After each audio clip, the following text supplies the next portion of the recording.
જય શ્રી રામ બધા મિત્રોને. તો આજ તો આપણે જો થઈ ગયા હતા રેડી. ના રેડી નહોતા, કેમ કે આપણે તો બહુ બધું કામ હતું ઘરનું કરવાનું, એટલે તો ફટાફટથી તમે જોઈ શકો છો અમારે કેટલું બધું કામ પડ્યું છે રૂમમાં. તો કામ કરી લીધું ફટાફટ. ત્યાં તો જોયું તો મહેશ પણ આવી ગયા હતા. જો એમ કે છે ચાલ ફટાફટ કે આપણે જવાનું છે વાડીએ. એટલે મેં તો મારી લીધા બધી જગ્યાએ તાળા મારીને ફટાફટ નીકળી પડ્યા વાડીએ જવા માટે, કેમ કે વાડીએ અમારે જવાનું હતું હાટિયું ભેગી કરવા માટે. અને મારા ભાભી પણ રેડી થઈ ગયા હતા. અમે દોડા ને એવું બધું લઈને નીકળી પડ્યા અને પોગી ગયા વાડીએ જોયું તો એટલી બધી હાટિયું ભેગી કરવાની હતી. મહેશ ગાડી લઈને આવી ગયા હતા અને હું અને ભાભી બંને કામ કરવા માંડ્યા ફટાફટથી, કેમ કે બપોર પડ્યા હતા એટલા માટે. અને વાગી ગયા હતા 12:30 એવું કાંક થઈ ગયું હતું. અને મહેશ જો કેટલા રાજી થાય છે.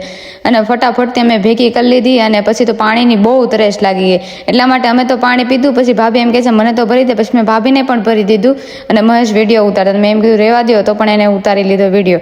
પછી તો મેં મહેશને પણ આપી દીધું પાણી, લો તમારે પીવું. ત્યાં તો એને મને વગાડી દીધી ખાટ. તો ફાઇનલી પછી તો પાણીને એવું પી લીધું. પાછા આપણે કામે ચડી ગયા અને કામેથી આવીને ફટાફટ જમવાનું બનાવી નાખ્યું. જમવા બેસી ગયા પછી તો બધા. અને મને તો લાગી હતી બહુ ભૂખ, કેમ કે વાગી ગયા હતા 2. અને જો અનિલભાઈ જાય છે અમારે પેટ્રોલ પંપે જઈને જતો હું જોયું જતો આમ જો બહુ માંદી પડી ગઈ. એટલા માટે તો હું છે ને દવા પણ પીધી. મહેશ કેટલા રાજી થતા હતા જો. અને તમને મિની વ્લોગ કેવો લાગ્યો, લાઈક, કોમેન્ટ એન્ડ સબસ્ક્રાઈબ કરવાનું ભૂલતા નહીં. જય શ્રી રામ બધા મિત્રોને. હું દવા પી લઉં અને હું હારી થઈ જાઉં.